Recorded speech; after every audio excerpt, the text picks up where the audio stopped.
Welcome to Exploring Anime with Friends, a JMO for Real podcast on Spotify, Apple, and YouTube. I'm your host, J-Mill, and today's friend is my co-host, Ethan. Hey, how's it going? Hey, I'm doing well. How are you doing today, Ethan? I'm doing well as well. Awesome. Ready to dive in? Ready to dive in? There's a lot of dying in this one, but yeah, I'm ready. Okay, excellent. In this episode, we'll be introducing you to the world of Solo Leveling, an action adventure fantasy in a modern day setting, released in January of 2024. For the next 20 to 25 minutes, we'll be exploring the first season of Solo Leveling. First, we will dive into the unique world of Solo Leveling, full of gates, guilds, and magic. Next, we will meet our main character, Jin Woo, and the fateful day that changed his life. Afterwards, we will explore the process of solo leveling and the obstacles that keep pushing Jinwoo to the next level.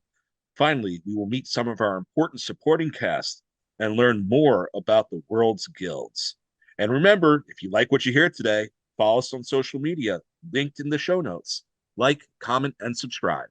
So let's just go right into this world.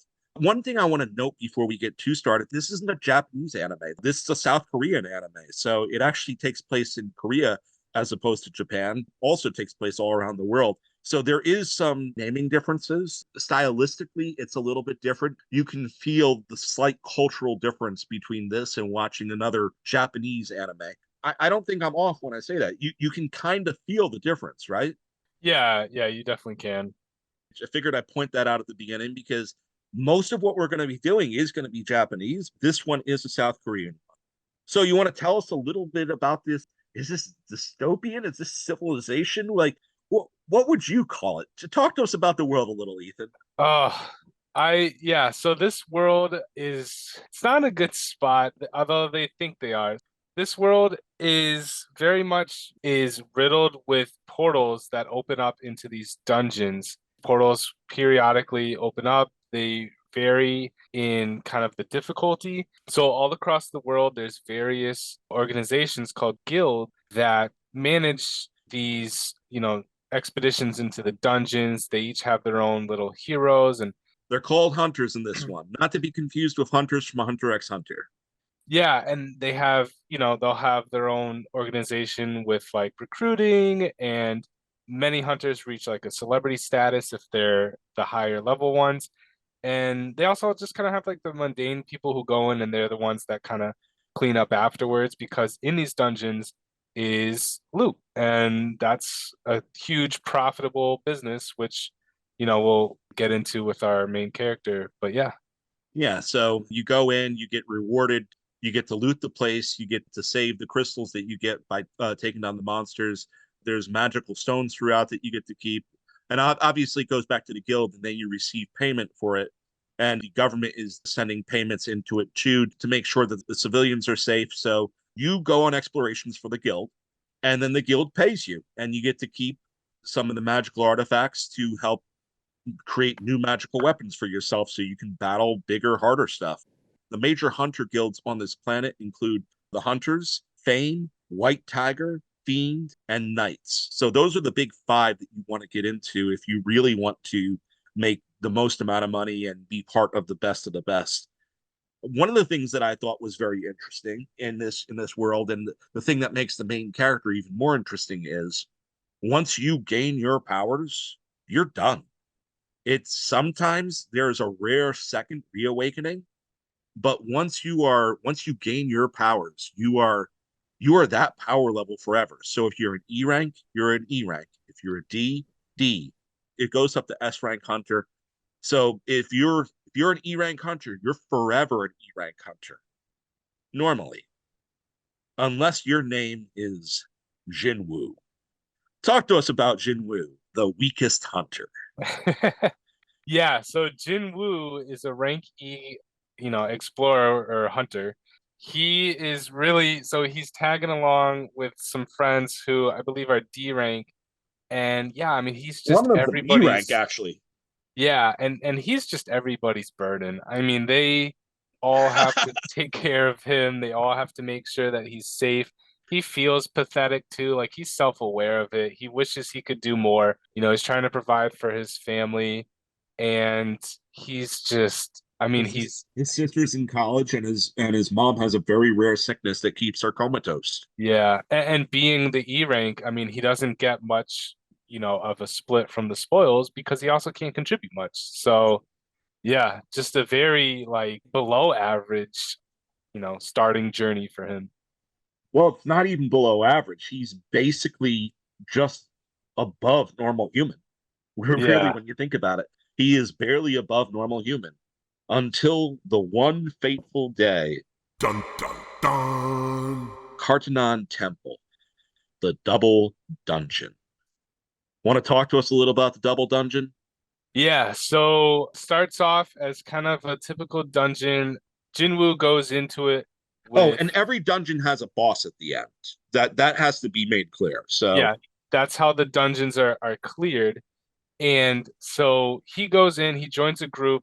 I believe they had like one or two A ranks, maybe a little bit more, but it was a lot of, it kind of spanned from a few A ranks. There was some B ranks, including one of his friends, all the way down to him. And so they're going into this temple. They get to this huge open area where there's figures, like massive statues almost surrounding them. well, And then even before that, they complete the first dungeon and realize the dungeon didn't yeah, disappear. And normally, when the boss is defeated, the dungeon disappears shortly afterwards. They realized it wasn't disappearing, and they realized there was a path going further in. They took a vote, and Jin Woo was the deciding vote that led them further in. yeah, yeah. And so they end up going in, so they're surrounded by all these giant figures, and in the center is this very creepy, smiling, seated character, and there's a plaque in front of them with like instructions about like praying and obeying. If you want to get into it, because there's a lot that happens in that room. Honestly, we should get partially into it at the very least. Half the group gets slaughtered. Yeah, Eventually, Jinwoo figures out what they're supposed to be doing, what they need to do in order to pass it. And he those who are still willing to listen go along with him right until the final stage. And the other ones are moving closer and closer during this time, and they're getting ready to massacre the rest of them. But Jinwoo is telling everyone, hold your position. When the small flames go out, he believes that they're all going to be able to escape. So, if he read everything and translated everything correctly, eventually, though, two of them see the door open and they just take off and they let them go. A few hold on right to the end with him. Well, not right to the end, as long as they can. And then when they realize that it's going to potentially end up really bad, Jinwoo sends the other two away and thinks that there's a chance and has more or less reserved to the fact that he believes he's going to die at this point, and he's taken one merciless hit after another from these giant statues. But just before the finishing blow is put on him, the last flame goes out and the game begins. If you like what you saw there, what we're talking about so far, and if you want more details on that scene, because that scene is absolutely amazing, and I think it concludes by literally like the third episode, so you don't even have to watch all that long.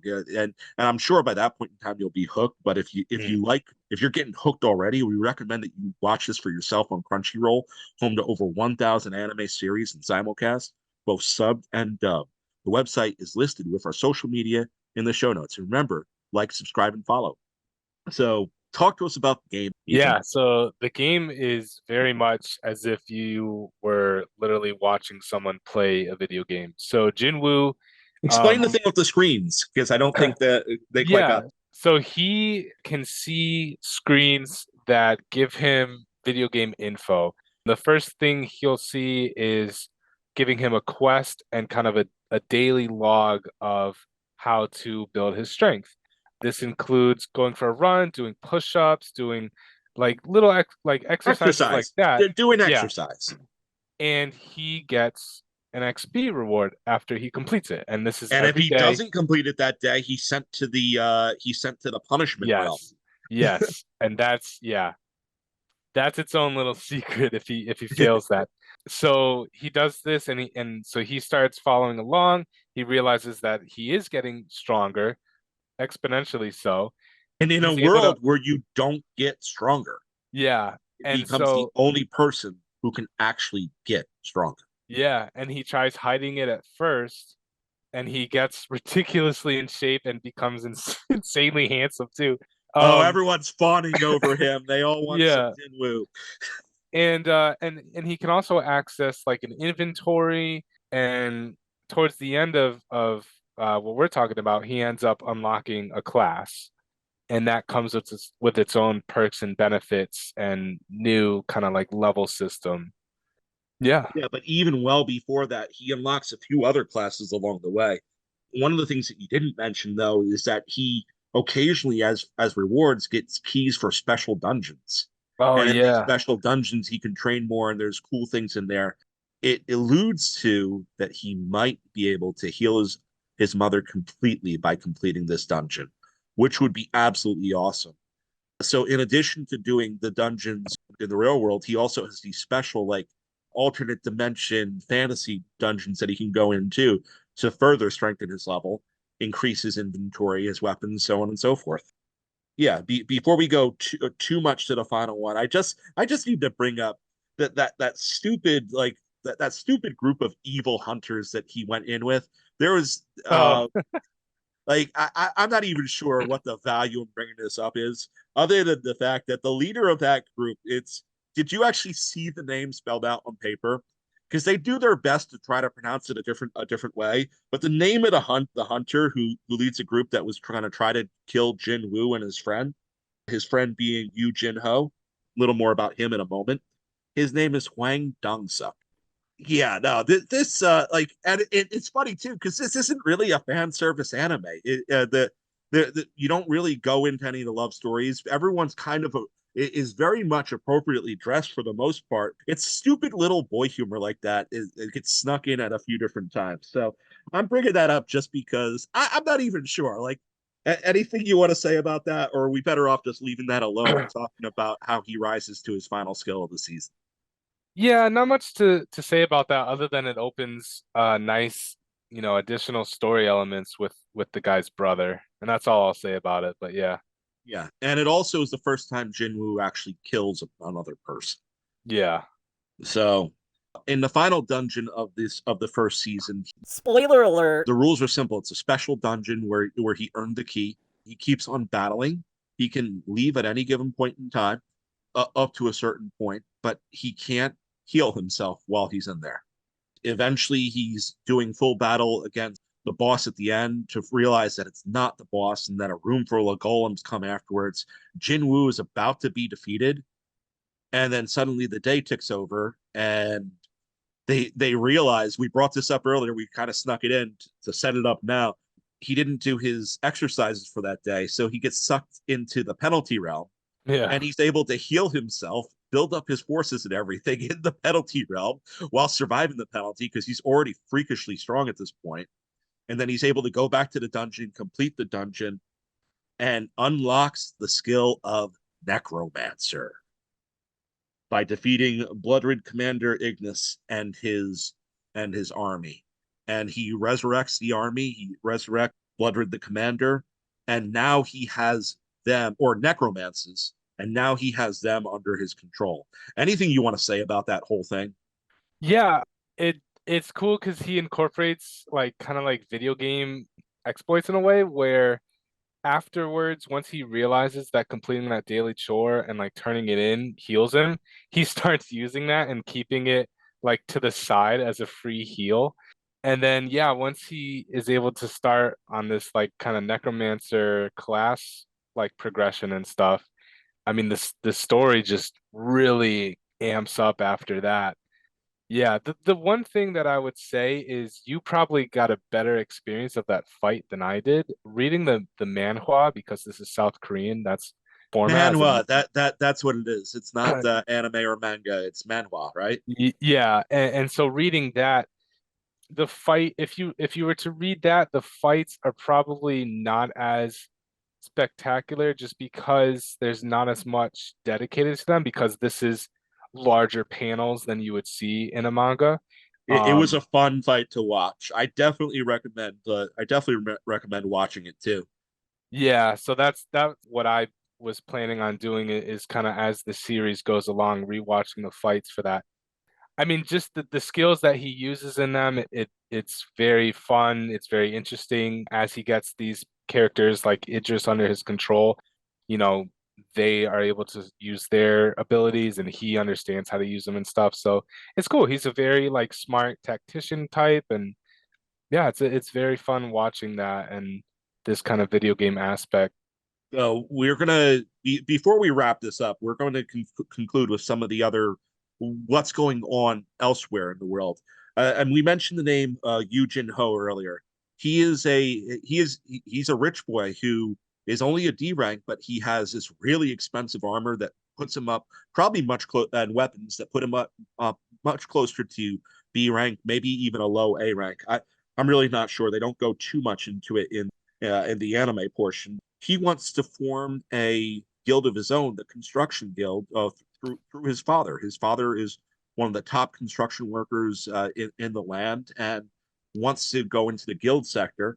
And he is befriending Jinwoo, realizes the power level, and this guy could take me out if I squill his secrets. So obviously I want to be buddy buddy with him, but their relationship really develops, and honestly, it looks like he and Jinwoo are going to be the ones that actually are the initial members of the construction guild.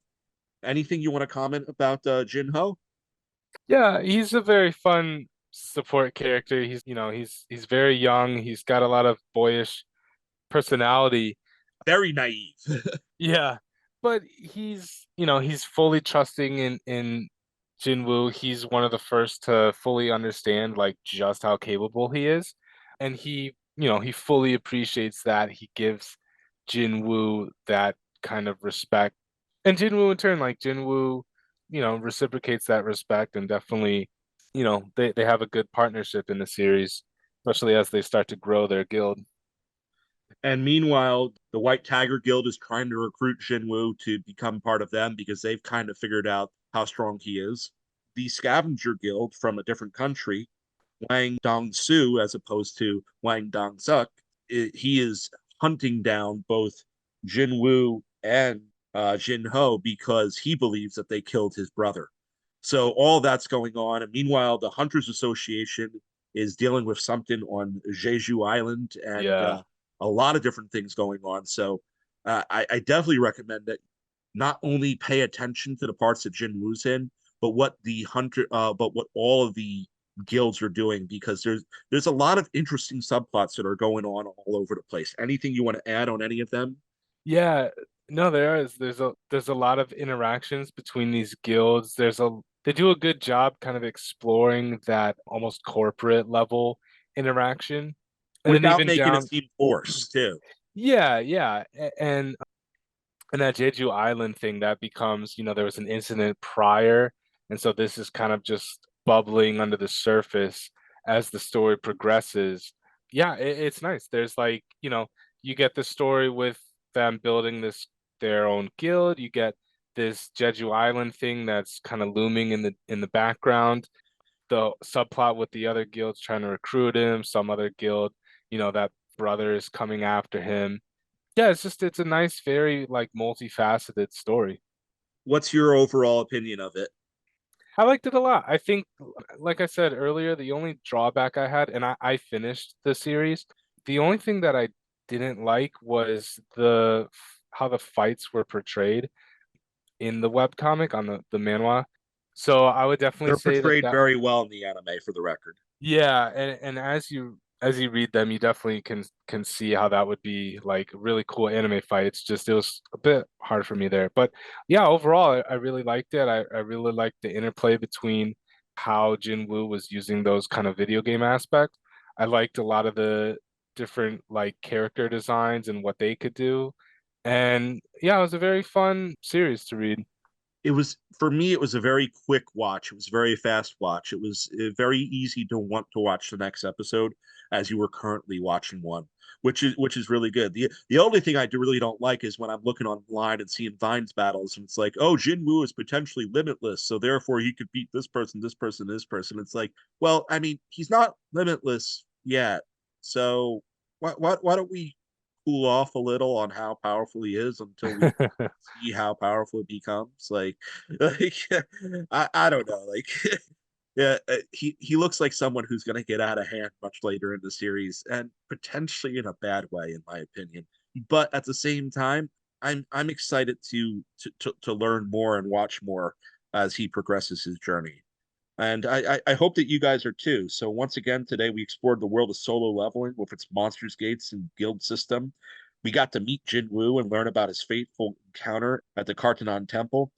We dove into his unique process of solo leveling and the many upgrades it has offered him. And we took a look at some of the developing storylines in the guilds that shape this world.